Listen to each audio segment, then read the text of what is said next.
Okay, so yeah, one thing is if you encounter errors in your notebook and you want it to kind of render. So one thing I often do is like kernel restart and run all cells. But let's say I put in something, I put in a cell, and it's like something like this, right? And then so this would cause an error, right? So I could do kernel restart and run all cells, and then and the thing is when Jupyter encounters an error, it stops, and then it doesn't run anything underneath. And you might be like, oh, I want it to run. So one thing you can do is you can show the right sidebar, okay, and then to this cell you can add a tag, cell tag. So one tag that you can do is raises-exception. Now probably you don't have that tag already, so you would click add tag and you would type in raises-exception. Okay, and if you do that, okay, so here I'm going to tag it with raises-exception. Then this tells Jupyter, when you do kernel restart kernel and run all cells, it's going to basically tell Jupyter, oh yeah, I'm expecting it to raise an exception, and so just keep continuing on. All right, so that's a thing that you can do. So you get that by doing show the right sidebar, and then you highlight these cells. I think I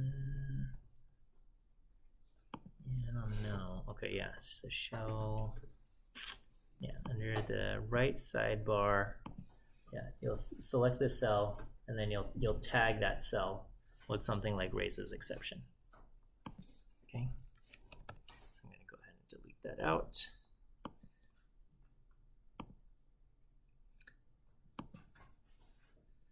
So I'm going to do restart and clear all.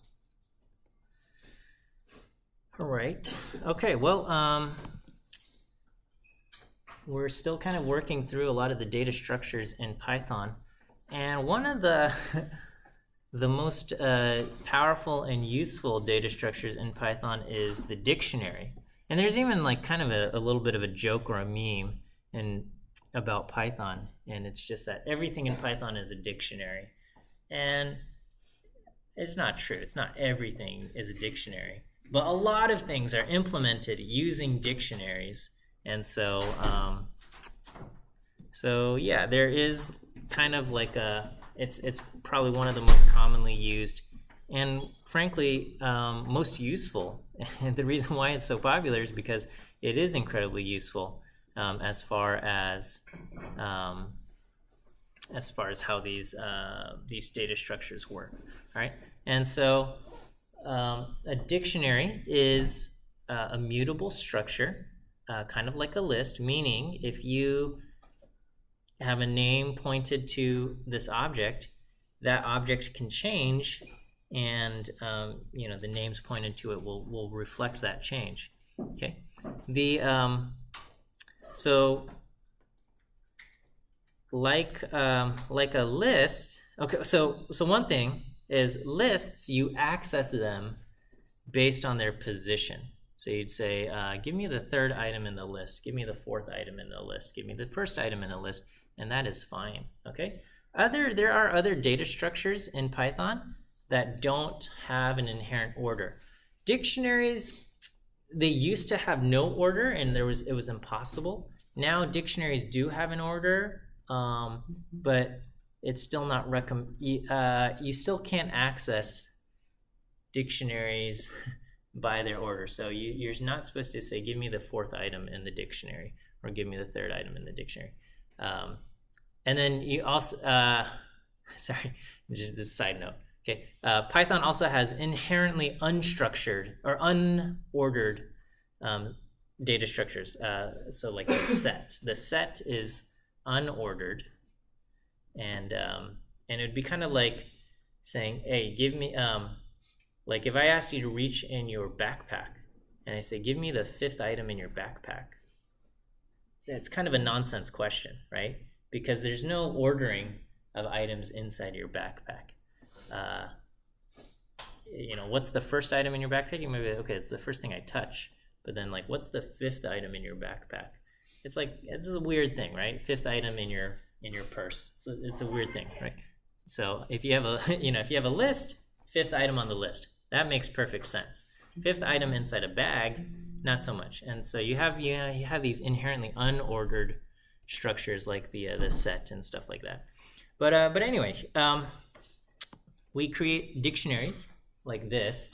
We use the curly braces, and we use a colon, and the colon establishes the key and the value, and that's how we get values out of a dictionary. So in a dictionary, you're going to have keys and you have values. And so keys, if keys are strings, you got to put them in quotes. So here I'm just making, I guess, a dictionary of people and their ages. I don't know, making stuff up. I've got Adam, Bob, and Carl. A, B, and C are favorite people's names, and so Adam in quotes, colon 25. So the key is Adam, the value is the integer 25. Key Bob, value 19. Key Carl, the value 30. All right, and we create a dictionary using these curly braces. Yeah, question. Yeah, I just had a general question about strings, I guess. Is it okay to use either single quotes or double quotes? Yeah, single quotes or double quotes. Python treats them, for most intents and purposes, exactly the same. It's just, you know, if you open a string with a single quote, you've got to close it with a single quote. If you open a string with a double quote, you've got to close it with a double quote. And if you want to include either a quote mark, a single or double quote mark, you have to escape it using a backslash inside the string. Otherwise, it will close it off. All right. So so here we've got strings, and then when you ask, you know, what does the dictionary look like? What is this dictionary people? It prints it out like this. Okay.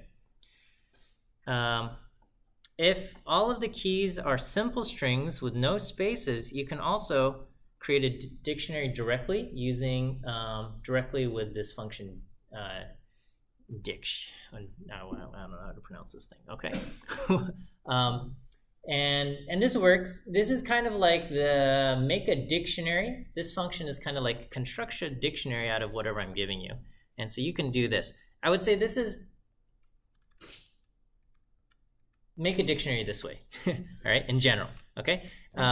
I would say use this dictionary function to construct a dictionary if you're going to try to convert other data structures into dictionaries. Like if you have like lists that you want to kind of attach to keys and stuff like that, you can use this thing. So I would say, you know, this function is like take something else, some other structure that exists, and we want to turn it into a dictionary. Sure, this is the function you want to do. But if you're going to create a dictionary directly with keys and values, this is the way to go, and you got to use quotes around keys if the keys are strings. Your keys don't have to be strings. Your keys can be lots of things, but that's how you can do it. So this is another way. And anyway, here's the resulting dictionary. Okay. So here I'm going to create dictionaries using the dictionary function, but on different objects. Okay. So here I have a list with the keys. Okay, so I've got a list of strings, Adam, Bob, and Carl. I've got a list of the values, 25, 19, and 30, and I'm going to zip them together. Okay, so zip basically takes two lists and matches the items together, right? Kind of like a zipper, right? So, you know, it matches these two and it matches these two and it kind of zippers these things together. The zipper function is lazy in that it's not going to bother mapping these things together until we tell it to. So when I first create a zip object, it just says, okay, yeah, I've got the instructions to make a zip thing. And then, and this is just a memory address. This is like some location in memory that says, okay, yeah, you know, here's a thing, okay? Here I'm going to say, okay, make a dictionary out of that zip object. So this is actually, because I have dictionary and inside dictionary I have zip. This is actually creating a new zip object. It's not referencing this old one. So this creates a new zip object, and then it's inside dictionary, and so it's going to create the dictionary. And there you go. There's our dictionary. So it's kind of, this is, I think we saw something similar last on the pre-recorded lecture where I put a range object inside the list. Okay, so the range object is lazy, but then when you say make a list out of it, it's going to say, okay, fine, I'll go ahead and calculate everything out in this range object. And again, something like that happens with the zip. You can give it these really long zip instructions, and it's fine until you ask for everything. Like you say, I want a dictionary out of this, right? And you can also, other things you can do with the zip is you can like iterate over it. You can iterate over like a range object. You can iterate over the range object, and it basically only calculates the next value when it's needed. And similarly with the zip, basically it's like you have like 2 stacks of stuff and you're zipping it together. And if you say iterate over it, it's not going to like collate all of these things. It's just going to hand them to you just as it's needed. Yeah. So is it kind of like a generator? It's a little bit like a generator, except it's for these things with a thing. Yeah. So generators, another instructional lazy object that that produces values, but on the fly. Okay. And again, you can put the generator inside a list, and it'll create all of these things. Here's another way to create a dictionary. So here is a list of tuples. Okay, so I've got a list. I mean, basically I have an iterable of tuples. Okay, so here it's a list, but I could have put this inside a tuple as well. So the tuple has, this is a list of length 3. Each object or each item in this list is a tuple with a key and a value. Okay, and so if I say coerce or convert this list into a dictionary, it will go ahead and do that. Did you guys have a question or anything? No? Okay.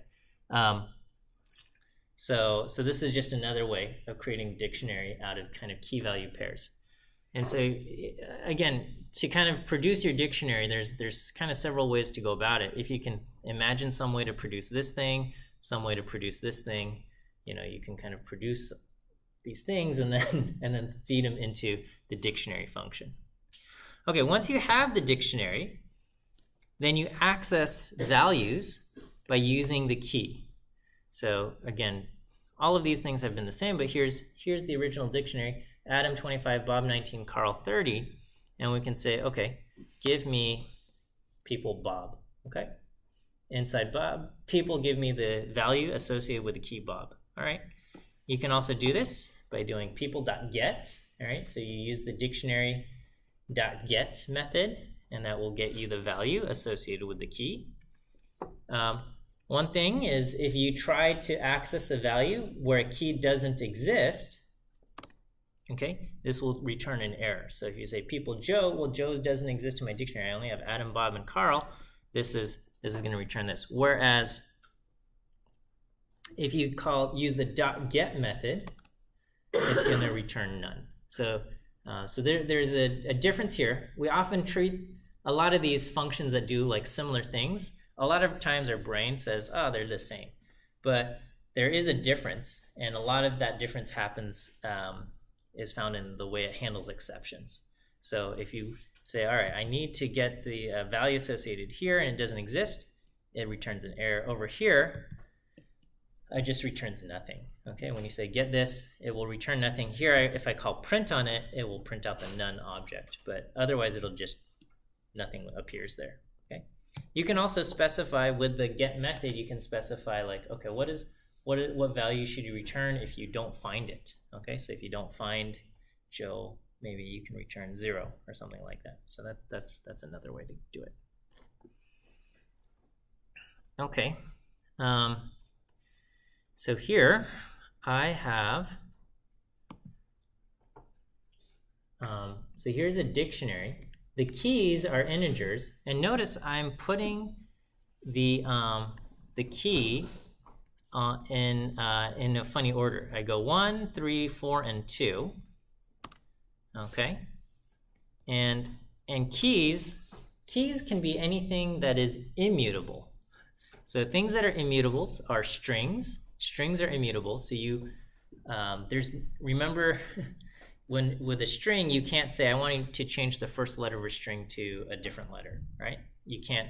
You can only create a new string. You can't modify existing strings. Strings are immutables. Basically, all of your numbers are immutable, integers and floats. Tuples are immutable. So tuples are like lists, but they are immutable. So in a list, you can append values, you can modify like the value at location 3 or something like that. But a tuple, you're not allowed to do that. So you can use tuples as immutable objects as keys, and functions are also immutable. So if you wanted to have a dictionary with functions as your keys, it's possible. It's practically not probably as commonly used, but I'm sure somebody can think of a good use of it, right? And dictionaries, you are not allowed to have duplicate keys, okay? There's no restriction on what can be a dictionary value. So dictionary values can be any object type, including lists, tuples, other dictionaries, even functions. So here I'm creating a dictionary. My keys are 1, 3, 4, and 2. My values are the function length. The dictionary, where I have a first and an A, I have a tuple, 1, 2, and I have a list, 24 and 5. And here I can say, okay, what is associated with key 1? What's associated with key 2 will be this list.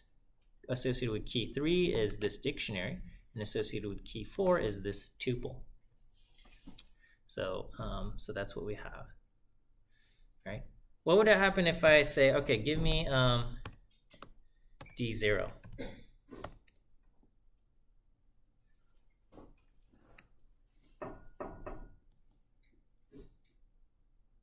Yeah. Return a key error because yeah, it would return a key error. There's no key 0. So this would, in a list, this would give you your 0 index position, the first thing in the list. But with a dictionary, it's not gonna work. Okay, you get a key error. Okay, and so that's one thing. With dictionaries, a key error means that key doesn't exist. Okay, hashable keys. So lists can be values in a dictionary. They cannot be keys. Only immutable objects are hashable. Hashable, I don't know how to explain that, but you can apply a function and it gives like some unique code, right? So it's like in Git. Remember in Git, after you make a commit, each of those commits are associated with a hash. It's kind of this idea, and it's like it's a way to check. One of its uses is to check if any of the contents in the file has changed, and if two files produce the same hash, then you can feel pretty safe about the two files having the same contents. It's not a guaranteed because there are things known as hash collisions, but overall, you've got it's kind of operating off of this thing.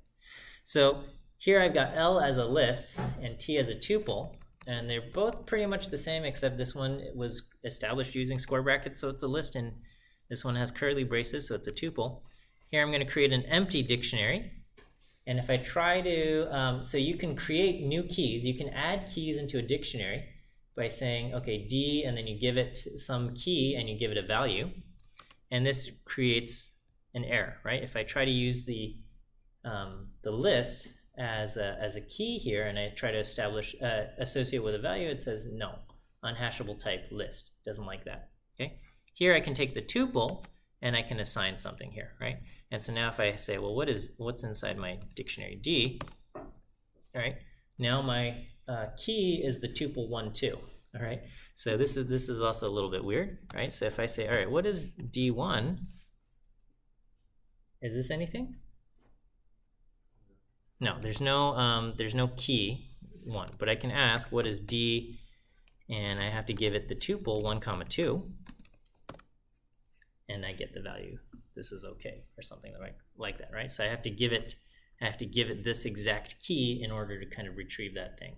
And if I give it a different key, like 2, 2, that says, oh, that's not in there. That's not in there.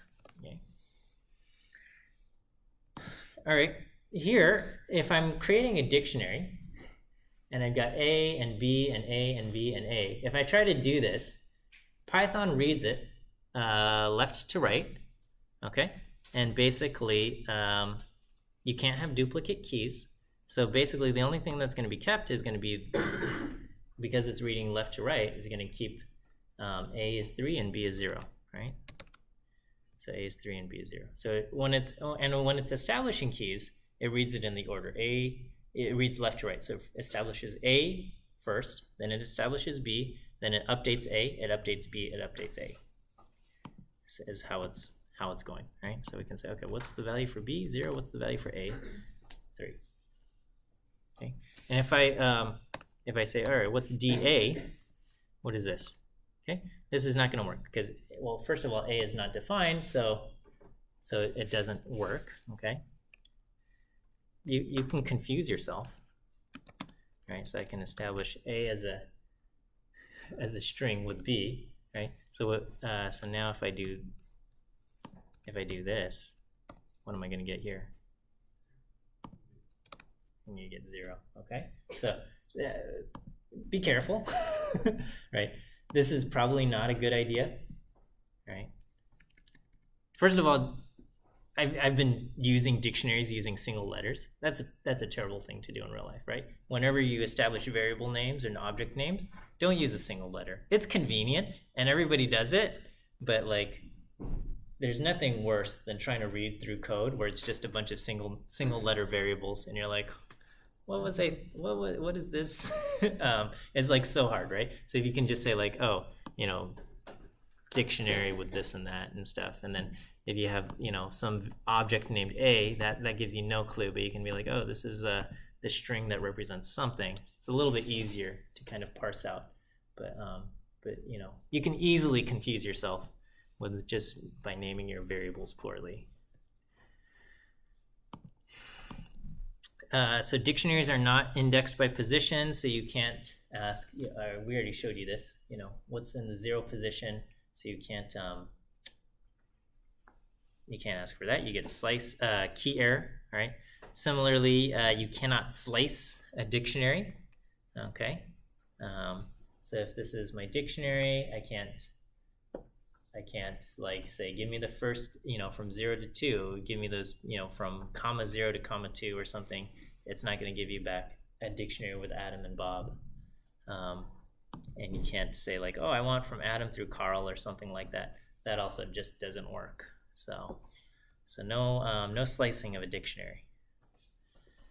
The in operator is very handy, and it's fast. So when you have a dictionary and you need to check if something is in the dictionary, this operation is going to be very quick, right? So you do Adam in people, you get back true, okay? If you ask for, say, 19, it always checks the keys. So 19 in people comes back false. You can do people.values, and this will check to see if the thing is inside the values. So,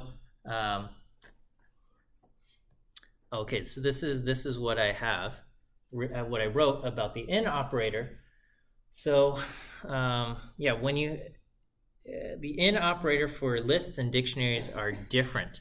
So if you have a big list, like a list with 1 million entries in it, and you say, is the name Adam in your list? Okay, is the string Adam in your list? It's going to look at the first thing. Is it Adam? So the next thing, is it Adam? Is the third thing Adam? And it's going to kind of look each single entry in the list, and it's going to see if that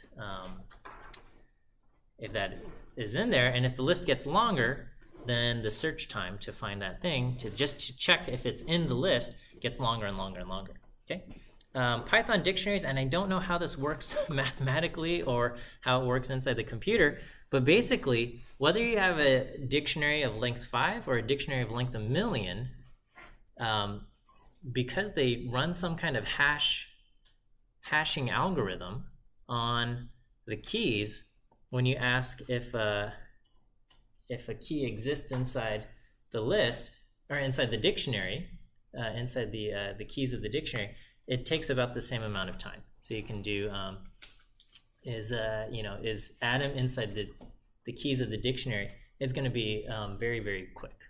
And I think in your next homework assignment, we kind of exploit this to do a thing, because you get this big long list of words, and if you just did a list and you said, hey, search for this word in the list, it would take a really long time. But you can just say, hey, is this word inside the dictionary? And so you could just use this thing to establish a dictionary. You can just assign like 0 values for all the values, but you take the words to establish the keys of the dictionary, and then you can kind of search just to see if something exists inside the dictionary, and it's very quick. Okay, so here, my dictionary. Oh, I gotta give you some view quiz answers. First one is the letter C. C as in Carl, I guess. Okay, we have Carl in our dictionary. Carl is our first view quiz answer for today.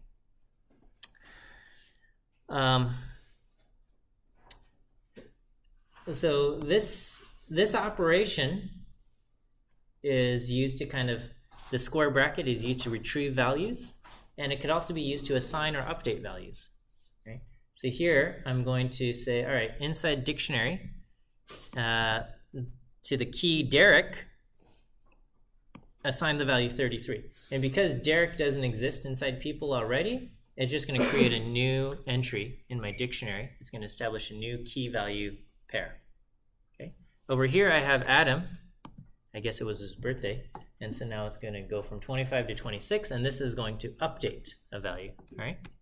So if I do both of those operations and I ask for people, now I get, Derek got added, Adam got updated. You can remove keys and their associated values from a dictionary. So here's people, and I can do delete from people Carl. Carl's gone. Okay, and then so you have a few things. You have pop. If you do, so with the list, if you pop, it defaults to shooting the, retrieving the, removing the last value in the list. It doesn't work for a dictionary. Again, you have to kind of treat dictionaries as these unordered things. And so, so with the dictionary, the pop method is expecting the name of a key. And so we can say, okay, pop Adam, and it's going to return the value. It's going to say, okay, here's 26.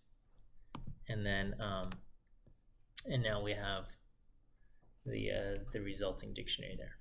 Okay. And so all of these things modify the dictionary, right? Dictionaries are mutable, and so this people dictionary, as we've been running these operations, the people dictionary has been being modified and updated with each of these operations. Okay. There's no so you can't use the plus operator with a dictionary, right? Like with a list, you can do a plus and it will concatenate the list and kind of join them together, and you get this long list, and that's fine. With a dictionary, you don't have something like that. You have the update method. Okay, so here I've got people A is going to be this dictionary, and people B is going to be this dictionary. And if you wanted to kind of combine these into one dictionary, you're going to say take people A and update it with people B. Okay, and then now we have this, right? So this feels like, oh well, this feels like just like a plus operator. Okay, the reason why we have we call update is that's important for when you have, because dictionaries can't have duplicate keys. So what if there was a duplicate, right? So what if I wanted to kind of tack on people C to this dictionary, and the people C is this dictionary that has Fred 99 and Gary 18, and if I did the plus, right? So if you imagine the plus operator, should we have Fred is 27 or Fred is 99? Okay, and so it's a little ambiguous because if you think about plus and addition and stuff like that, it's like which one should take precedence. So by explicitly saying we're going to update the values in A with the values in dictionary people C, now we make it clear that we're going to replace the 27 with people C where the value is 99. Okay, So this makes it clear which one's gonna replace the older values. So here we're gonna, Fred's age goes from 27 to 99, and then Gary gets added as a new key with value 18. Okay, so if you want to kind of combine dictionaries, you use base dictionary one.update, and then you give it the other dictionary that you want to add values to.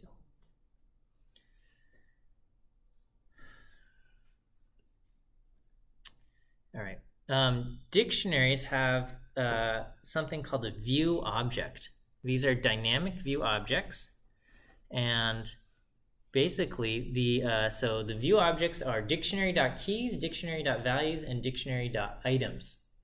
Okay, and these view objects update without necessarily needing to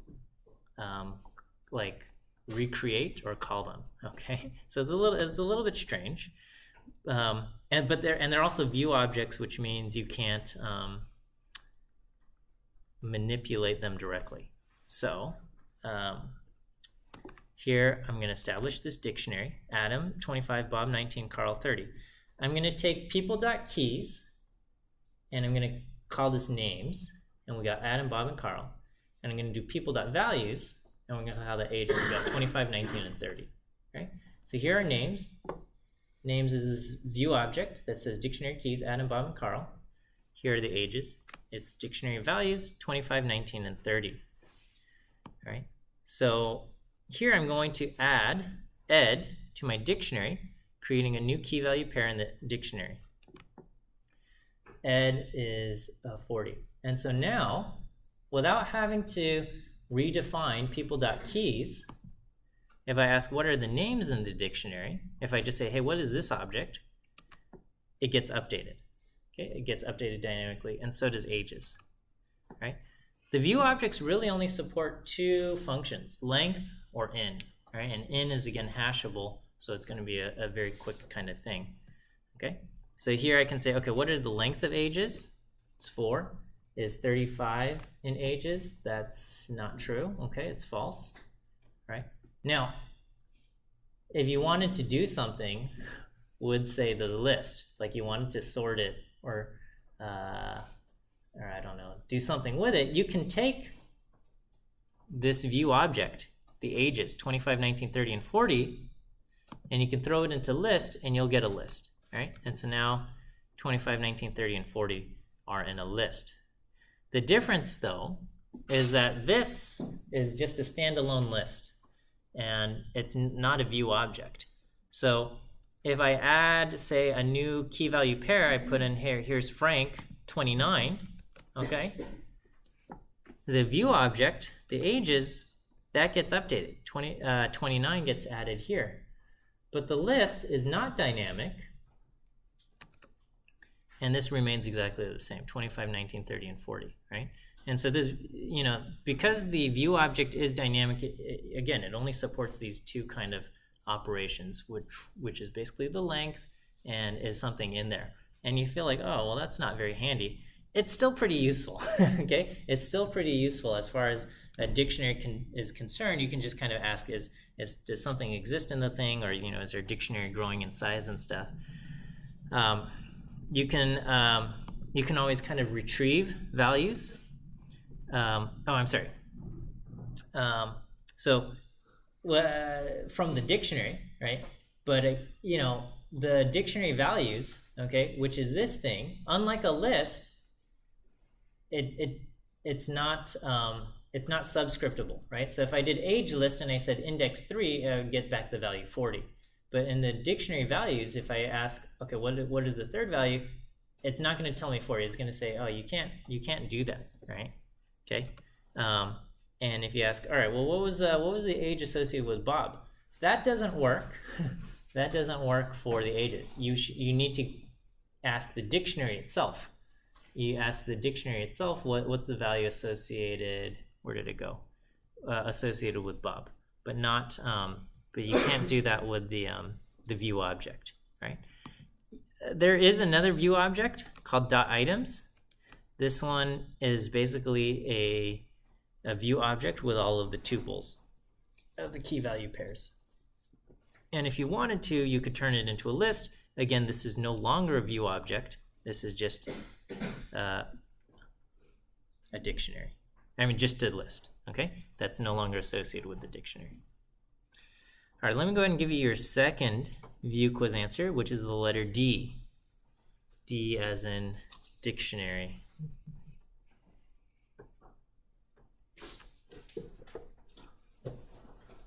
Yeah, question. So if you define an object to be like the length of a view object, would that cheat? No. Well, let me check. So when you, okay. So we're going to say X is going to be the length of, we'll do people.ages. Right. No. It's values, sorry.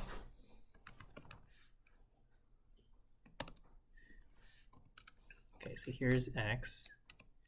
All right, and then we're gonna do people. What do we have? Frank. All right, what's a Gary? All right, so we got people.values is this as X. Yeah, X remains 5, even though the length of people.values is now 6.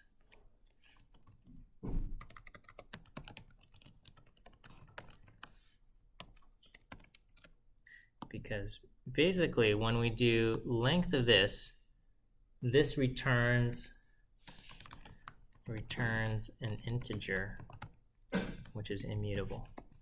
So when we do people.values, oh, now it's 6, but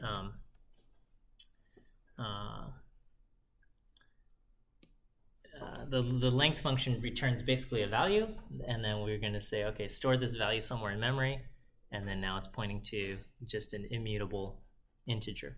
Whereas people.values itself is a view object in memory, and it's pointing to that. And if I associate people.values with a name, that name is pointing to the view object, whereas this is pointing to the integer, which doesn't change. All right, so here's like a, I don't know, fun dictionary as a collection of counters, right? So let's say you're given a string. You want to count how many times each letter appears. And so there's a couple ways we could do this, right? One, we could establish 26 variables, one for each letter of the alphabet. And then we go over the string. And for each character that appears in our string, we increment the corresponding counter, right? So we start using 0, and we say if, for each letter in the string, so for I, or for C in the string, colon, if C is A, then, A is plus equals 1. If C is B, plus, or, else if C is B, plus equals 2, and so on and so forth, okay? One is we could create a list with 26 elements, and then we convert each character to a number using kind of something like built-in order or something, and then use the number as an index into the list and increment the appropriate counter.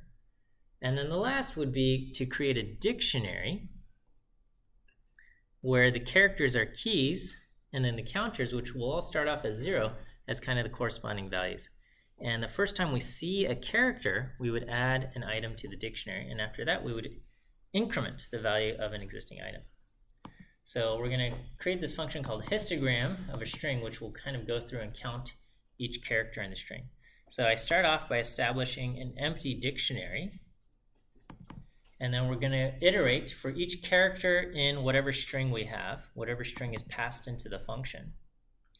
And then we're going to basically do, if the character is not in the dictionary, right? So if the character is not in the dictionary, we have to kind of create a new entry using that character as the key, and we're going to establish it to start off at 1. And then otherwise, we'll add 1 to, and if it does exist in the dictionary, then we'll increment it by doing plus equals 1, right? And then once we're done, we're going to return the resulting dictionary. Does that feel kind of good? All right, well, here it goes, and it works, right? So it starts off with A. It doesn't see A in there, and it's going to start off with 1. And then it goes to B. It doesn't see B, so it sets B to 1. And then we go R, sets R to 1. A comes back. We increment it. And so we go abracadabra.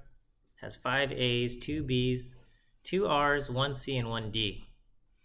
And that's that, right? And you can see that it establishes the keys in the order that they appear in this string, right? So it goes A, B, R, A, and then the C, and then the D comes in later.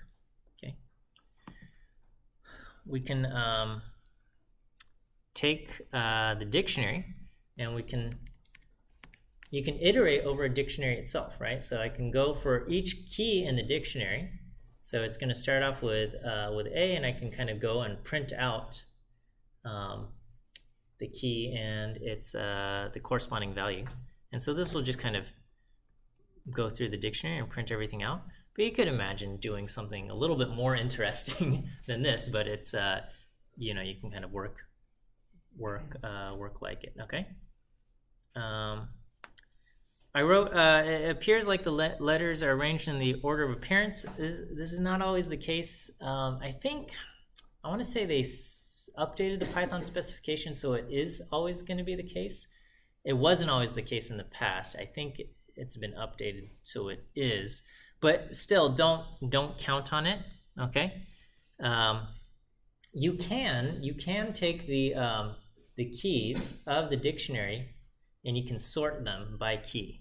So here I can do take the keys, and I can do sorted on the dictionary, sorted by key, and it will go kind of in alphabetical order, A, B, C, D, R now. So that is allowed. So even though the dictionary itself is unordered, you are able to say, all right, well, take all of the keys that you currently have and then give them back to me in sorted order.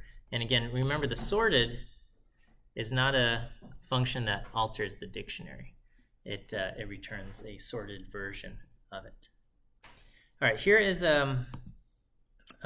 another kind of application.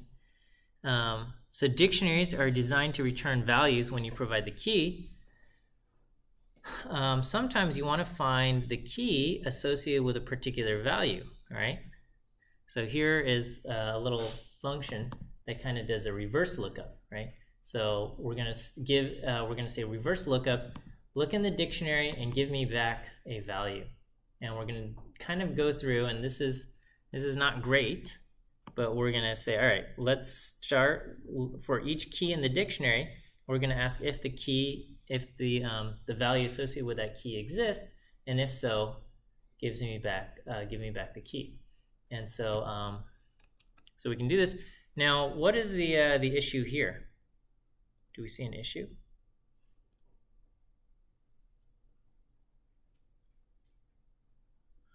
What happens if I say, so here's my dictionary, right? A is 5, B is 2, R is 2, C is 1, D is 1. What happens when I say, give me back 2? Well, it's only going to give me back the first entry that kind of matches, okay? And this is based on whatever arbitrary order the dictionary is kind of in. And here it's trying to look up 4, and it doesn't find it.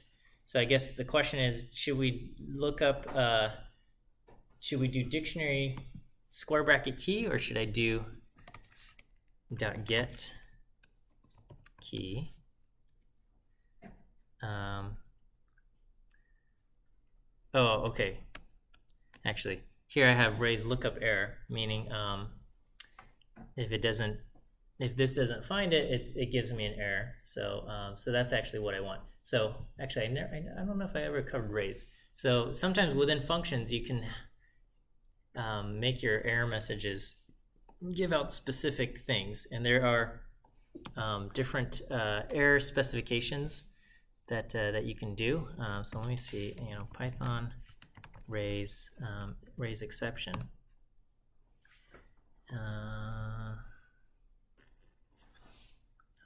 There's a bunch of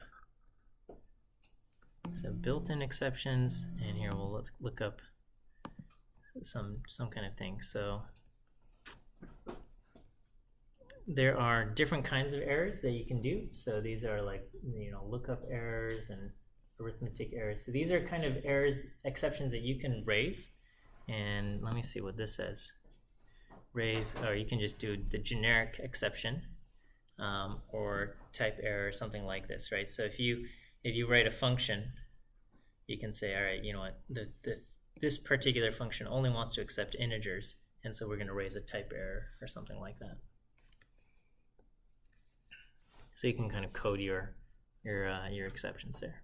Oh, all right, and I wrote, so the raise statement can be used for handling this, and so we can do lookup exceptions, and here are kind of the list of the different kind of exceptions that we've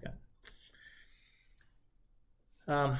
All right, let me give you your last view quiz answer, and then we'll do our last example here.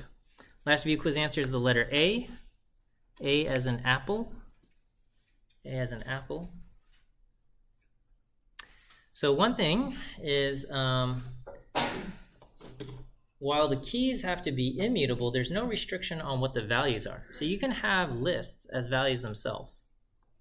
So if you're given a dictionary that maps letters to frequencies, and you want to say invert the dictionary, so you know, back here we said, all right, give me what letters has appeared 2 times. Okay, right now we just said the letter B. But what if I said, you know what, give me all the letters that showed up 2 times, and we want to return B and R. Okay, can we do that? Well, here's one way to kind of go about doing this. So we're going to write a function, and we're going to take an existing dictionary, and we're going to invert it.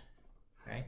So if 2 keys have the value 2, then when I invert the dictionary, 2 will become the key, and then the values associated will show up in the list. So here I'm going to kind of just create an empty dictionary, and here I can create an empty dictionary using this. I could have just used a pair of curly braces to establish an empty dictionary. And we're going to say, all right, go through each entry in the dictionary. We're going to do key in dictionary, and then we're going to take the get the value, right, associated with that key. Sure, no problem. And then we're going to start by asking, okay, does this value already exist as a key in the inverse dictionary, right? So our first time we're always going to get, okay, it's if it's not in there, right? If it's not in there, then establish the value as the new key, and then create a list where the entry in the key, where the entry in that list is the key. Okay, so when we go through and we have oh well, here I'll show you an example here, right? And then otherwise, take if the key does exist in the dictionary, then or if that value does exist as a key in the dictionary, take the currently associated key and then append it to that list. So here is here's the dictionary, or for parrot, P appears once, A appears once, R appears twice, O appears once, and T appears once. And now we're going to invert it. So first it's going to start off and it's going to look at the P, right? And it's going to say, okay, the value associated with P is 1. Is 1 in my dictionary? 1 is currently not in my dictionary, so it's going to do inverse 1 is going to start off with a list with the letter P. And then it goes to the next letter. The next letter is A, okay? The value associated with A is 1. Is 1 in the dictionary? It is. So now we're going to append A to that thing, okay? So when we do that, associated with showing up 1 times are the letters P, A, O, and T, and showing up twice is the letter R. If I wanted to just